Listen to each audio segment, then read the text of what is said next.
90분 만에 한글을 읽어버렸다고요? 이건 말이 안 됩니다.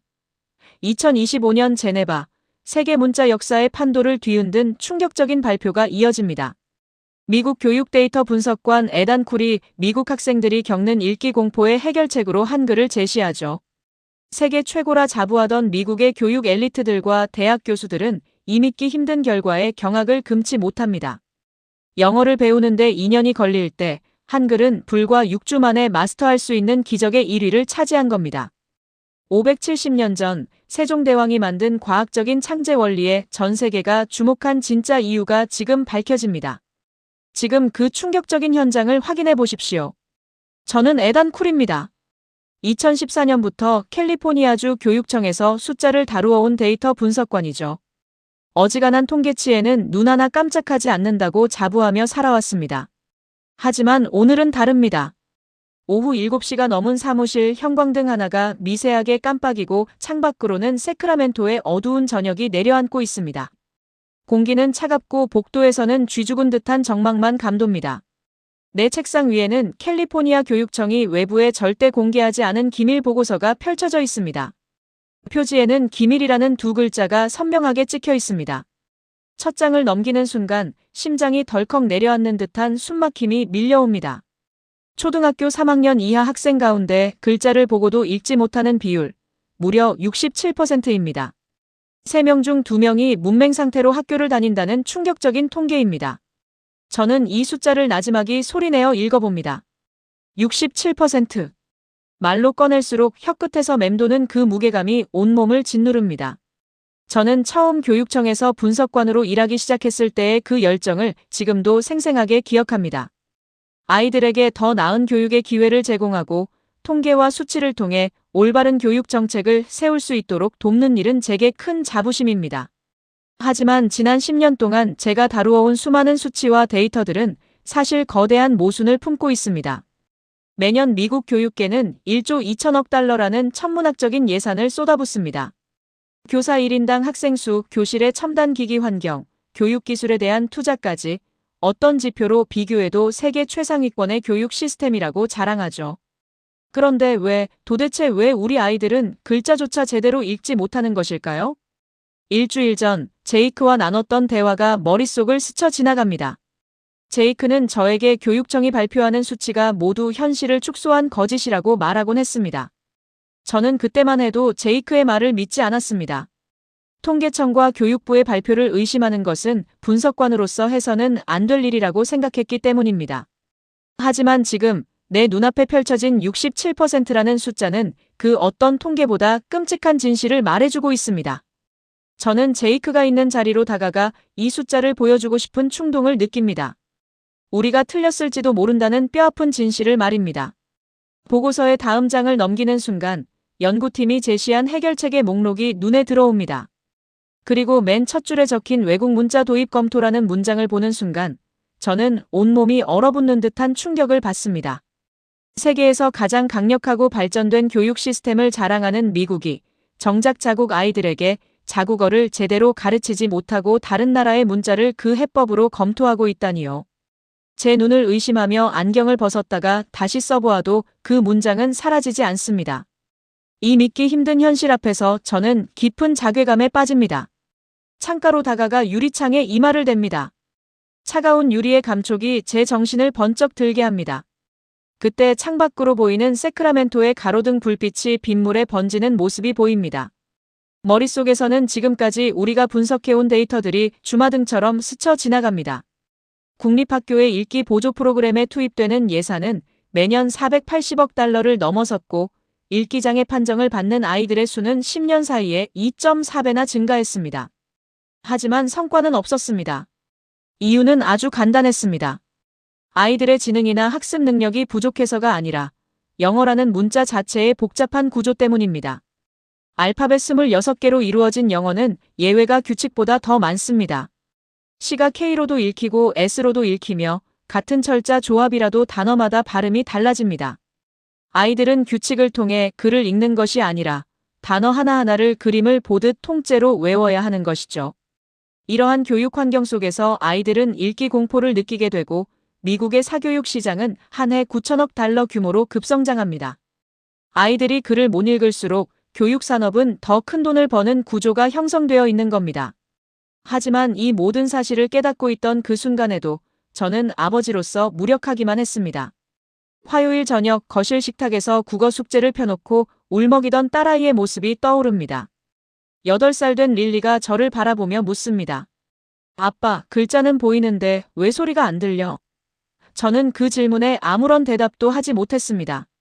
교육 데이터 분석관이라는 이름으로 10년 동안 일해왔으면서도 정작 제 딸의 눈물 앞에서는 아무것도 해줄 수 없다는 사실이 너무나도 비참했습니다. 그 순간 저는 아버지로서 그리고 교육 데이터 분석관으로서 이 모순을 바로잡아야겠다는 결심을 굳힙니다. 저는 노트북을 켜고 유네스코 교육 연구 보고서의 2021년 자료를 다시 확인합니다. 세계 36개 주요 문자를 대상으로 한문의 습득 시간 측정 결과에서 한글이 최단 습득 시간을 기록했다는 수치가 적혀 있습니다. 한글을 전혀 모르는 성인 기준, 기초 읽기가 가능한 수준까지 걸리는 시간은 불과 5시간에서 7시간. 반면 영어는 24개월이 걸린다고 합니다. 무려 2년이라는 시간과 5시간이라는 시간의 차이는 엄청난 충격을 줍니다. 한글은 자음 14개와 모음 10개로 이루어진 과학적인 체계입니다. 하나의 글자에는 하나의 소리만 대응하며 예외가 없습니다. 규칙이 100% 적용되기 때문에 처음 보는 글자라도 읽어낼 수 있습니다. 세종대왕이 570년 전 글을 모르는 백성들이 누구나 쉽게 읽고 쓸 수 있도록 만들기 위해 설계한 그 원리가 오늘날 미국 교육의 붕괴를 막을 수 있는 유일한 해결책이 될 수 있다는 사실을 깨닫게 됩니다. 이제 저는 더 이상 침묵하지 않겠습니다. 진실을 외면하려는 교육청과 기득권층의 벽에 부딪히더라도 저는 한글이 가진 위대한 가치를 세상에 알릴 준비가 되었습니다. 제이크와 함께 검증한 이 데이터를 바탕으로 저는 세상을 향해 당당히 외치려 합니다. 우리의 교육이 붕괴된 이유는 아이들의 잘못이 아니라 문자 시스템의 결함에 있다고 말입니다. 그리고 그 해답은 바로 570년 전 한국의 세종대왕이 만든 위대한 문자 한글에 있습니다. 사무실의 형광등이 다시 한번 깜빡입니다. 저는 책상 위에 놓인 커피잔을 쥐어봅니다. 식어버린 커피처럼 제 마음도 무겁게 가라앉아 있습니다. 하지만 창밖의 어둠을 뚫고 지나가는 자동차 불빛을 보며 저는 다시 한번 마음을 다잡습니다. 이 숫자들을 이대로 덮어두면 안 됩니다. 내 딸 릴리뿐만 아니라 미국 전역에서 고통받는 수많은 아이들이 있습니다. 아이가 학교에서 돌아왔을 때의 일도 생생하게 떠오릅니다.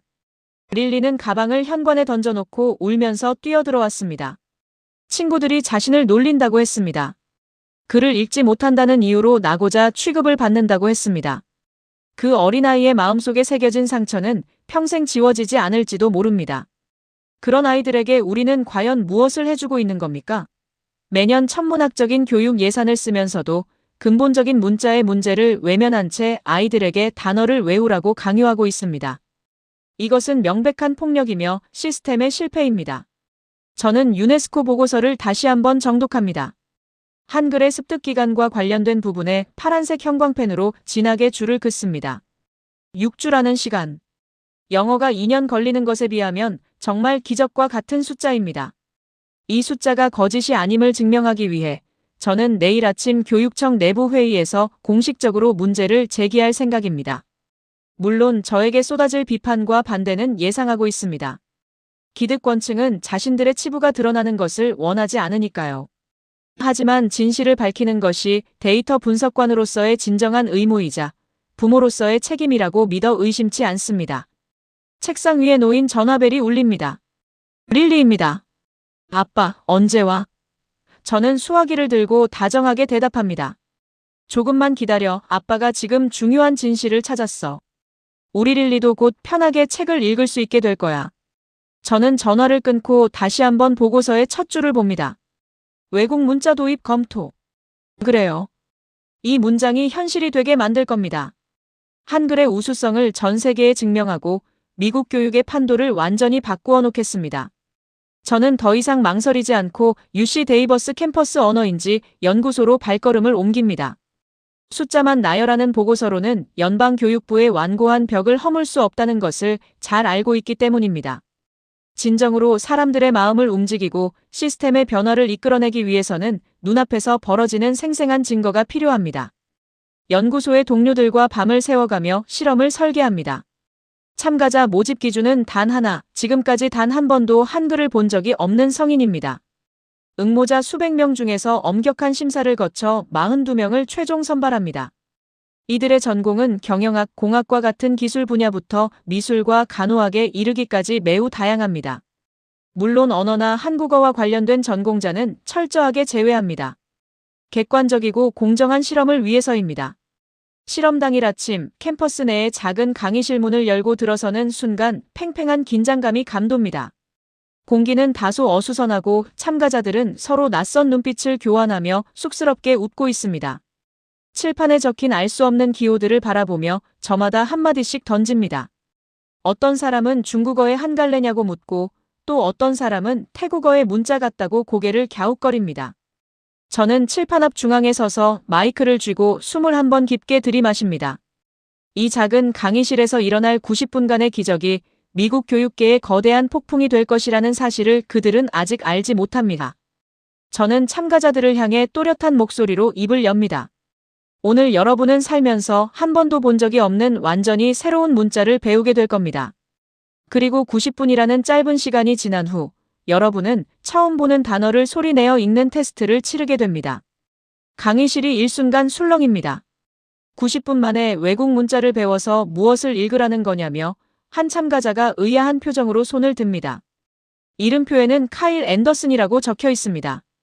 저는 그런 카일을 향해 가벼운 미소를 지어 보이며 고개를 끄덕입니다. 걱정하지 마십시오. 가능한 일입니다. 지금부터 그 증거를 여러분이 직접 확인하게 될 겁니다. 강의실의 조명을 낮추고 첫 번째 슬라이드를 띄웁니다. 화면에 자음 14개가 나타납니다. 각 자음 옆에는 발음 기호가 단출하게 적혀 있습니다.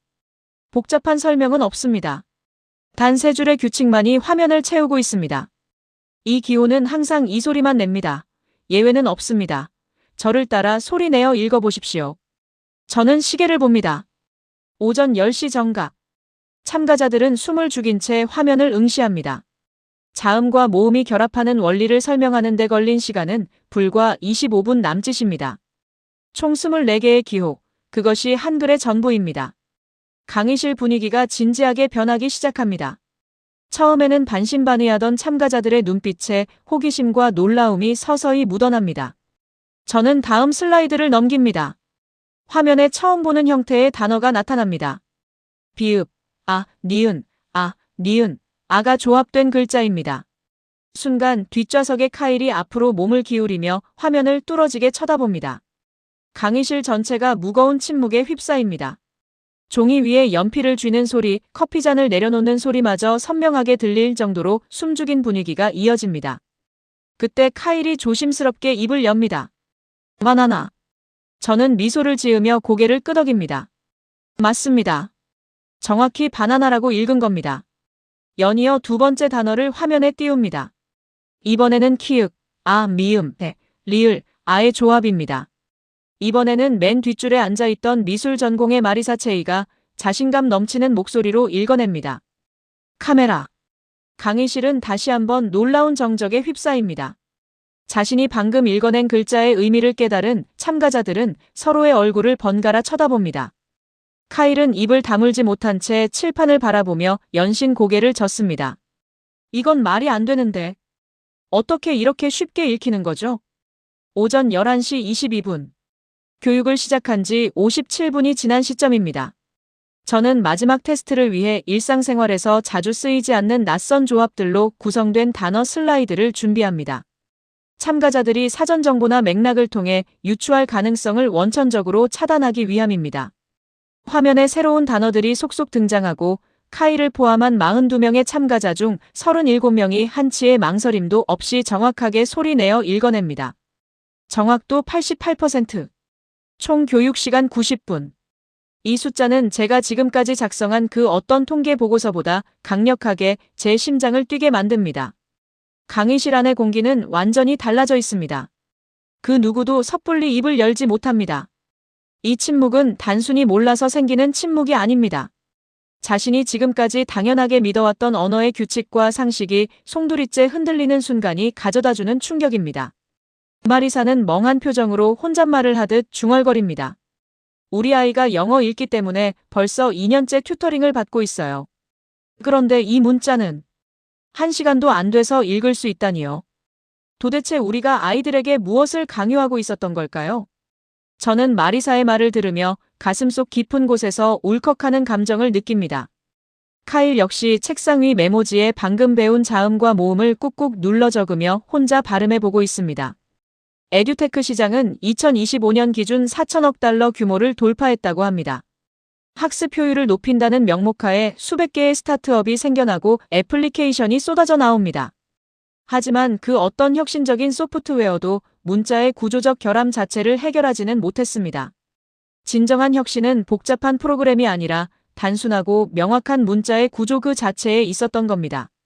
저는 조용히 강의실을 빠져나와 복도 끝으로 걸어갑니다. 창문 너머로 UC 데이비스 캠퍼스의 푸른 잔디밭이 보이고 그 위로 학생들이 3355 모여 이야기를 나누며 지나다니는 모습이 눈에 들어옵니다. 가슴속에서 무언가가 묵직하게 내려앉는 느낌과 동시에 새로운 희망이 강물처럼 솟구쳐 오르는 느낌이 교차합니다. 주머니 속에서 진동소리가 울립니다. 제이크입니다. 수화기 너머로 제이크의 떨리는 목소리가 들려옵니다. 에단, 결과가 어떻게 되었나요? 저는 잠시 숨을 고르고 차분하지만 단단한 어조로 대답합니다. 발표하겠습니다. 데이터가 모든 것을 증명합니다. 제이크의 숨소리마저 멈추는 것이 느껴집니다. 우리는 해낸 겁니다. 42명의 평범한 성인이 단 90분 만에 완전히 새로운 문자를 읽어낸 이 기적 같은 데이터는 이제 거대한 교육 권력을 향한 강력한 무기가 될 것입니다. 저는 사무실로 돌아와 실험의 모든 과정을 꼼꼼하게 기록합니다. 42명의 참가자 명단, 실험 전후의 설문지, 테스트 결과가 담긴 녹화 영상, 그리고 통계적 유의성까지 한치의 오차도 없이 정리합니다. 이렇게 완벽한 증거를 확보했음에도 불구하고 마음 한구석에는 여전히 불안감이 자리 잡고 있습니다. 기득권층이 이 결과를 어떻게 받아들일지 뻔하기 때문입니다. 자신들의 잘못을 인정하기보다는 데이터를 편파적인 연구로 몰아갈 가능성이 매우 높습니다. 하지만 이제는 멈출 수 없습니다. 메일함에는 이미 수천 통의 이메일이 쌓여 있습니다. 텍사스, 오하이오, 일리노이 등 미국 전역의 부모들이 보낸 절박한 편지들입니다. 아이가 글을 읽지 못해 매일 밤 울고 있다는 사연, 매달 엄청난 사교육비로 빚을 지고 있다는 사연들이 눈물겹게 이어집니다. 그 편지들을 한 글자 한 글자 읽어내려갈 때마다 저는 분석관의 자리를 넘어선 한 명의 아버지로서 깊은 책임감을 느낍니다. 이 사람들의 절박한 외침을 외면한다면 저는 스스로에게 떳떳할 수 없을 겁니다. 다음 날 아침, 저는 교육청 내부 데이터 포럼의 발표자로 섭니다. 발표장에는 학계의 저명한 교수들과 정책 연구자, 교육청 관계자 등 350여 명이 자리를 채우고 있습니다. 공기는 차갑고 사람들의 시선은 냉소적입니다. 저는 준비한 30분짜리 슬라이드를 하나씩 넘기며 한글의 구조와 이번 실험 결과를 담담하게 설명합니다. 그 누구의 감정도 건드리지 않고 오직 객관적인 데이터와 사실만을 전달하려고 노력합니다. 하지만 발표가 끝나자마자 맨 앞줄에 앉아있던 스탠퍼드 교육대학원의 버넌 하그리브스 교수가 날카롭게 일어섭니다. 콜 씨, 이 실험은 통제 변수가 전혀 갖춰지지 않은 조악한 결과입니다. 90분간의 교육으로 어떻게 문자를 완전히 습득했다고 단정 지을 수 있습니까? 저는 그의 반응을 예상했다는 듯이 미소를 띠며 차분하게 대답합니다. 교수님, 저는 슬라이드 어디에도 습득이라는 단어를 쓰지 않았습니다. 이것은 문자의 인식과 규칙 적용 가능성에 대한 실험입니다. 버넌의 얼굴이 굳어집니다. 뒤이어 교육 커리큘럼 정책연구원인 다이앤 호프만이 가세합니다. 당신의 연구는 미국 교육의 근간을 훼손하는 편향된 연구입니다. 영어에는 우리의 역사와 문화가 담긴 시스템입니다. 그녀의 목소리에는 분노가 섞여 있습니다. 저는 잠시 침묵을 유지한 채 그녀의 눈을 똑바로 응시합니다. 호프만 연구원님, 저는 영어가 열등하다고 말한 적이 없습니다. 단지 아이들이 읽기를 배우는 속도와 효율성에 관한 데이터를 제시했을 뿐입니다. 장내는 쥐죽은 듯 고요해집니다. 그 누구도 제 반박에 쉽게 대꾸하지 못합니다. 저는 다시 한번 한글의 우수성을 담은 표를 가리키며 강조합니다. 24개의 기호만으로 모든 소리를 표현할 수 있는 문자. 예외가 없는 규칙. 이것은 국뽕이나 민족주의의 차원이 아닙니다. 아이들의 학습 시간과 고통을 줄여줄 수 있는 과학적 사실입니다. 저는 물러서지 않고 단호하게 발표를 마무리합니다. 이 순간이 제가 미국 교육의 혁신을 이끌어내는 첫걸음임을 굳게 믿습니다. 발표가 끝나고 무대를 내려오는 순간 저를 바라보는 사람들의 눈빛에는 묘한 동요가 일어납니다. 누군가는 당황하고 누군가는 조용히 고개를 끄덕이죠. 진실의 씨앗은 이미 뿌려졌고 이제 싹을 틔울 일만 남았습니다. 회의장을 빠져나온 후 복도의 차가운 공기가 뺨을 스치며 훅 하고 지나갑니다. 제 예상대로 기득권의 반발은 거세고 집요하게 저를 옥죄어옵니다. 그날 밤 샌프란시스코 크로니클 소속의 기자 토마스 레인이 작성한 기사가 소셜미디어를 타고 걷잡을 수 없이 퍼져나갑니다. 기사 제목은 미국 교육 데이터 분석관, 한글이 영어보다 효율적이라고 주장. 미국 교육 폄하 논란입니다. 저는 이 기사를 스마트폰 화면으로 3번이나 반복해서 읽어봅니다. 그들이 진실을 덮기 위해 얼마나 교묘하게 단어와 프레임을 비틀고 있는지 똑똑히 확인합니다. 데이터를 객관적으로 분석한 무게를 폄하라는 단어로 더 씌우는 이 거대한 권력의 구조가 뼛속까지 뼈저리게 느껴집니다. 다음 날 아침 교육청장 로버트 베너의 비서실에서 호출이 옵니다. 교육청 공보 담당인 캐롤 페이튼의 목소리에는 긴장감과 차가운 경고가 역력합니다. 오후 2시 청장실 앞 복도를 걷는 제 발걸음 소리가 유독 크게 울립니다. 문을 열고 들어선 청장실의 분위기는 숨이 막힐 듯 무겁습니다. 청장 로버트 베너는 자리에서 일어나지도 않은 채 서류를 뒤적이며 저를 바라봅니다. 그는 냉소적인 어조로 딱 2마디를 뱉어냅니다. 공식 채널이 아닌 발표는 자제해 주십시오. 조직의 입장을 고려해야 합니다.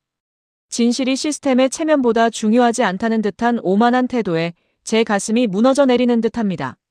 하지만 그날 밤 기적이 일어납니다. 토마스 레인의 기사가 폭발적인 공유수를 기록하며 미국 전역의 부모들에게 닿습니다. 새벽 2시가 넘어가면서 제 메일함에는 1,800통이 넘는 이메일이 쌓입니다. 오하이오주에 사는 싱글맘 제니퍼의 편지는 저를 눈물짓게 만듭니다. 매달 월급의 35%를 아이들의 읽기 보정 튜터링 비용으로 쓰고 있다는 그녀의 절규, 텍사스주 오스틴에 사는 마커스가 보낸 편지까지 수많은 부모들이 우리 아이를 살려달라고 애원하고 있습니다. 저는 노트북 화면에서 눈을 떼지 못하고 밤새 그 편지들을 읽으며 다시 한번 주먹을 꽉 쥐고 일어섭니다. 나 혼자 싸우는 것이 아니라는 사실이 온몸으로 느껴집니다. 전국의 수많은 부모와 아이들이 지금 저를 바라보고 있는 겁니다. 저는 며칠 뒤 연방교육부 고위직과 커리큘럼 정책 자문가, 주요 교원 노조 대표, 그리고 에듀테크 산업협회 임원들이 모인 워싱턴의 회의실로 들어섭니다. 방은 넓지만 공기는 숨이 막힐 정도로 답답합니다. 저는 준비한 긴 슬라이드 대신 단 한 장짜리 요약 자료만을 테이블에 올려놓습니다. 숫자 3개, 67%, 90분, 24개월. 그게 전부입니다. 연방교육부 차관보인 스티브 맥브라이드가 먼저 입을 엽니다.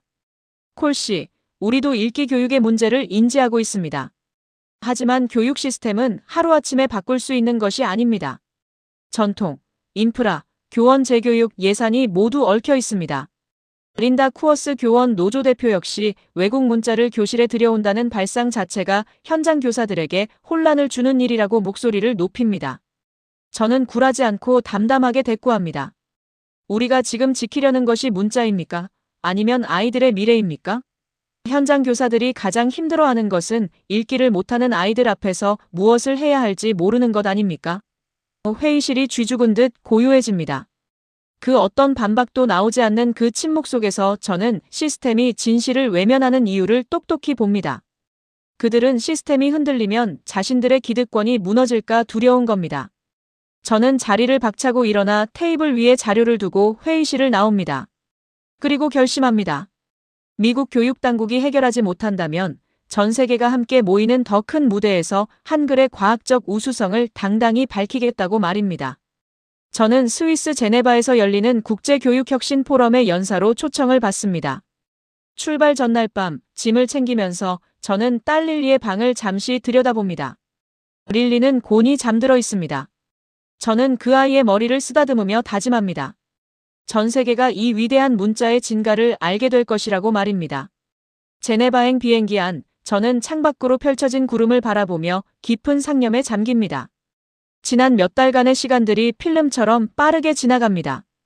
데이터를 덮으려는 권력의 압박 속에서도 흔들리지 않았던 것은 다름 아닌 우리 아이들의 눈물 때문이었습니다. 과연 한 나라의 문자가 가진 힘은 어디서 나오는 걸까요? 그저 의사소통의 수단을 넘어 배우는 사람을 먼저 생각하는 따뜻한 배려. 그것이 바로 한글이 가진 진짜 힘이라는 사실을 깨닫게 됩니다. 다음 날 제네바의 강당은 53개국의 교육정책 대표단과 학계 전문가, 글로벌 기업 관계자 1200여 명으로 가득 찹니다. 무대 위 조명이 저를 비추는 순간 심장이 터질 듯 뜁니다. 하지만 저는 당당하게 마이크를 잡습니다. 세계 최고의 교육 시스템을 자부하던 미국이 헤매고 있을 때 500년도 더 전에 만들어진 한국의 문자가 전 세계 교육학자들과 정책 기반자들에게 경이로움과 충격을 안겨주는 역사적인 순간입니다. 저는 1443년 세종대왕이 창제한 한글의 원리를 설명하기 시작합니다. 글을 모르는 백성 누구나 쉽게 읽고 쓸 수 있도록 만들기 위한 단 하나의 목적, 예외 없이 규칙이 적용되는 과학적인 원리를 또박또박 짚어냅니다. 570년 전 한국의 왕이 만든 이 책에는 단 24개의 기호만으로 모든 소리를 표기합니다. 24개의 기호만 익히면 처음 보는 단어라도 정확히 읽어낼 수 있습니다. 이것이 어떻게 언어학습의 장벽을 허무는지 확인해 주십시오. 통역기를 통해 각국 언어로 전달되는 순간 강당 곳곳에서 경악하는 소리와 탄성이 터져 나옵니다. 2년이 걸려도 해결되지 않는 미국의 읽기 공포를 단 6주 만에, 아니 단 90분 만에 해결할 수 있다는 사실에 세계 각국의 교육학자들이 고개를 끄덕이며 자료를 받아 적습니다. 국격을 높이고 인류의 문제를 해결하는 한국의 저력이 전 세계의 무대 위에서 증명되는 순간, 제 가슴 속에서는 뜨거운 감동과 벅찬 자부심이 솟구쳐 오릅니다. 이 거대한 진실을 마주한 그들은 이제 더 이상 한글을 무시할 수 없을 겁니다. 강당 뒤편에서 누군가의 작은 기침 소리가 들리더니 이내 무거운 정적을 깨고 우레와 같은 박수갈채가 터져 나옵니다. 1200개의 눈동자가 저를 향해 경외감과 놀라움이 뒤섞인 시선을 보냅니다. 저는 마이크를 내려놓지 않고 한 손으로 강당의 공기를 느끼며 천천히 입을 엽니다. 교육은 국가의 위신을 세우는 일이 아닙니다. 그것은 오롯이 아이의 시간입니다. 통역사들의 목소리가 각국 언어로 변환되어 강당 구석구석으로 퍼져나갑니다. 모두가 숨을 죽이고 제 말 한마디 한마디에 귀를 기울입니다. 570년 전 세종대왕이 백성을 사랑하는 마음으로 품었던 그 단순하고 위대한 원칙이 지금 2026년 이곳 제네바에서 전 세계의 마음을 깊숙이 움직이고 있는 겁니다.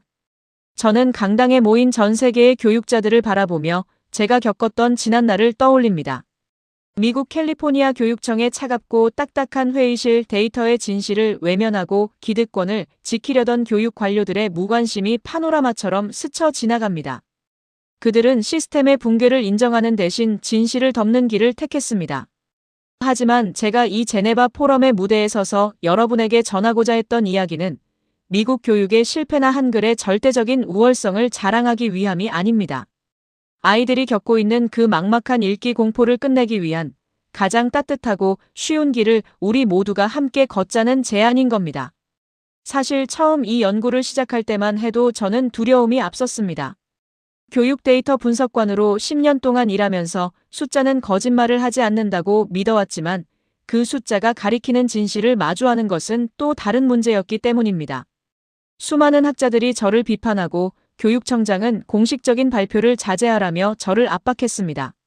하지만 그런 순간마다 저를 다시 일으켜 세운 것은 매일 밤 식탁에서 울먹이던 딸 릴리의 눈물이었습니다. 아빠, 글자는 보이는데 왜 소리가 안 들려? 그 어린아이가 느끼는 절망감과 혼란은 제가 아버지로서 반드시 해결해야 할 숙제였습니다. 그 숙제를 푸는 과정에서 저는 한글의 진짜 가치를 발견하게 됩니다. 한글은 단순히 빠르고 효율적인 문자가 아닙니다. 배우는 사람, 즉 글을 모르는 약자의 입장을 먼저 헤아리는 따뜻한 배려가 그 구조 안에 뼛속 깊이 녹아 있는 겁니다.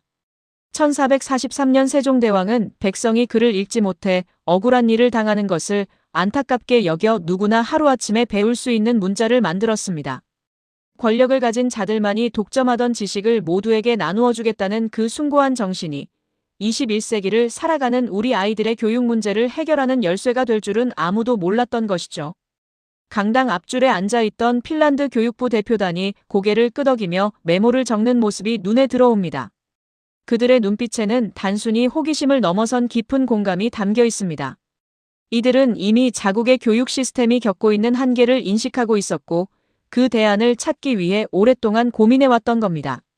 한글을 도입하는 것이 당장 미국의 공교육 체계를 모두 바꾸는 것은 아닐지라도 아이들이 겪는 읽기의 고통을 줄여줄 보조적인 수단으로서의 가능성은 그 누구도 부정할 수 없는 현실이 되었습니다. 저는 포럼 연설을 마무리하며 강당을 가득 채운 청중을 향해 당당하게 외칩니다. 우리가 진짜 지켜야 할 것은 낡은 교육 시스템이나 문자 그 자체가 아닙니다. 우리는 아이들의 소중한 시간을 지켜주어야 합니다. 영어가 2년이라는 긴 시간 동안 아이들을 좌절하게 만든다면 그것을 해결할 수 있는 더 쉽고 따뜻한 길이 있다는 사실을 우리는 외면해서는 안 됩니다. 그것이 바로 어른들이 아이들에게 해주어야 할 최소한의 책임입니다. 우레와 같은 박수가 다시 한번 강당을 가득 채웁니다. 수많은 이들이 자리에서 일어나 기립박수를 보내고 로비에서는 각국의 대표단들이 저에게 다가와 명함을 건네며 어떻게 시작할 수 있는지 묻기 시작합니다. 저는 그 손길들을 맞이하며 주머니에서 울리는 핸드폰을 꺼내듭니다. 발신인은 릴리입니다. 아빠, 발표 잘했어. 사랑해. 그 짧은 문자 한 통에 제 마음속에 남아있던 모든 긴장과 불안이 눈 녹듯 사라집니다. 그래요. 우리는 포기하지 않고 여기까지 달려왔습니다. 딸아이의 질문 하나에서 시작된 작은 날갯짓이 이제는 전 세계의 교육 환경을 바꾸는 커다란 바람으로 변하고 있는 겁니다. 진실은 결국 사람의 마음을 움직이고 그 마음은 세상을 바꾸는 가장 강력한 원동력이 됩니다. 강당 밖으로 나오자 제네바의 눈부신 아침 햇살이 저를 반깁니다. 맑은 공기가 폐부 깊숙이 들어오며 그동안의 피로를 말끔히 씻어내줍니다. 릴리의 얼굴이 떠오르고 저 멀리 미국의 가정에서 희망의 끈을 놓지 않고 있을 수많은 부모와 아이들의 모습이 겹쳐집니다. 오늘 이 순간을 시작으로 더 이상 글자를 읽지 못해 눈물 흘리는 아이들이 없도록 저는 끊임없이 목소리를 낼 겁니다. 한글이 품고 있는 그 따뜻한 배려의 정신이 전 세계의 교실에 닿을 때까지 저의 여정은 멈추지 않는 겁니다. 우리는 이 세상의 어르신들이 피땀 흘려 일궈낸 터전 위에서 살아가고 있습니다. 묵묵히 가족을 지켜내고 사회의 기반을 다져오신 그분들의 헌신과 사랑이 있었기에 오늘의 우리가 존재할 수 있습니다. 조용히 감내해 오신 삶의 무게와 희생을 생각하면 마음 한편이 뭉클해집니다. 그 시절 변변한 것 하나 없던 열악한 환경 속에서도 꿋꿋하게 버텨오신 어르신들의 굳은 의지는 지금 이 순간까지도 우리 사회를 지탱하는 가장 큰 힘입니다. 여러분의 따뜻한 공감과 응원이 바로 이 채널을 이끌어가는 원동력입니다. 매일 새로운 사연을 통해 함께 웃고 함께 울어주시는 그 마음들이 모여 더 큰 세상을 만들어갑니다. 오늘 전해드린 이 감동적인 이야기가 여러분의 삶 속에서도 작은 위로와 희망이 되기를 진심으로 바랍니다. 댓글을 통해 여러분의 소중한 지혜와 생각을 나누어 주신다면 그것이 저희에게는 무엇과도 바꿀 수 없는 큰 기쁨이 될 것입니다. 오늘 하루도 삶의 현장에서 묵묵히 버텨내시느라 정말 고생 많으셨습니다. 여러분이 흘린 땀방울과 그간의 헌신은 그 자체로 가장 존경받고 가치 있는 일입니다. 여러분의 삶은 우리의 자랑이며 이 세상을 따뜻하게 만드는 빛입니다. 언제나 당당하게 어깨를 펴고 오늘 이 순간을 축하하십시오. 당신은 우리의 가장 큰 자랑입니다.